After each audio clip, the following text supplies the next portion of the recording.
Der var sådan en Kickstarter-bølge på et tidspunkt, hvor folk begyndte at lave tasker, som kunne alt muligt lort.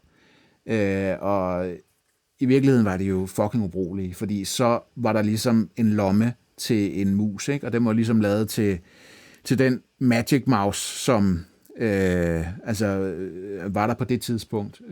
Og så var der en lomme til en powerbank eller et eller andet, ikke? Altså nu, hvis den taske blev lavet for 10 år siden, så er powerbanken halvt så stor nu, så har du en powerbank-lomme, som ikke rigtig fungerer til en powerbank længere, ikke? Og hvis du så slet ikke er typen, der bruger mus, så har du en lomme til en mus, som du ikke rigtig kan bruge til noget. Og hvis så til med er sådan en lille museikon på, så kan du proppe noget andet derned, og så ser det jo bare fucking retarderet ud, at du har noget, som ikke er en mus i din muselomme, og så har hele...